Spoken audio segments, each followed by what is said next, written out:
Bonjour à tous. Joseph vient de dire à l'échanson du Pharaon, celui qui sert les boissons, que le rêve qu'il a eu est un présage de sortie de prison. Dans 3 jours, tu seras libéré et tu vas être rétabli dans ta charge par le Pharaon. Souvenez-vous qu'au départ, au verset 2 de ce chapitre 40 du livre de la Genèse, il nous est dit que le Pharaon a été indigné contre ces 2 chambellans.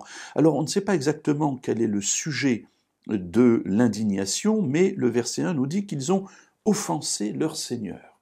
Alors c'est grave, bien entendu, et c'est pour ça qu'ils sont jetés aux arrêts dans la maison du chef des gardes, c'est-à-dire dans la prison.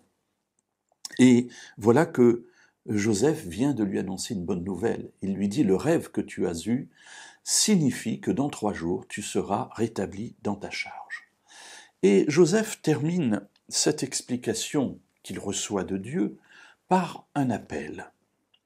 Il lui dit au verset 14 et 15 « Mais souviens-toi de moi quand tu seras heureux, et agis, je te prie, avec bienveillance envers moi.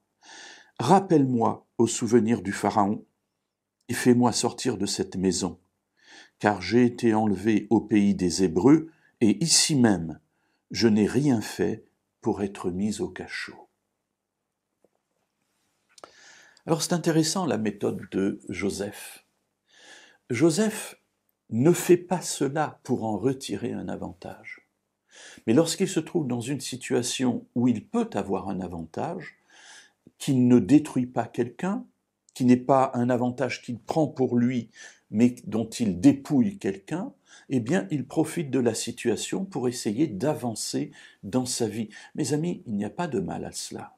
Ce qui est détestable, c'est que pour avancer, on doive écraser quelqu'un. Que pour avoir une promotion, on doit détruire quelqu'un. Ça, n'est pas une bonne chose. Mais si à un moment donné, vous voyez une occasion, ce qu'on appelle très souvent des opportunités, eh bien, rien ne vous empêche d'essayer de les mener à bien. Et c'est ce que fait ici Joseph. Il dit voilà, mais remarquez les termes qui sont intéressants. Souviens-toi de moi quand tu seras heureux. Il aurait pu dire souviens-toi de moi lorsque ce que je t'ai annoncé s'accomplira. Ça veut dire la même chose, mais peut-être pas tout à fait.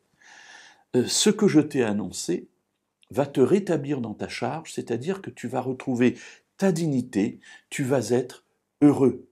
Eh bien, quand tu seras heureux, souviens-toi de moi. Et il lui dit pourquoi. Il lui dit pourquoi.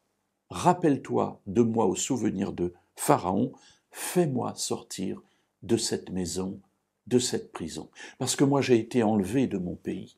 Et même ici, en Égypte, je n'ai rien fait qui justifie le fait que je me retrouve emprisonné.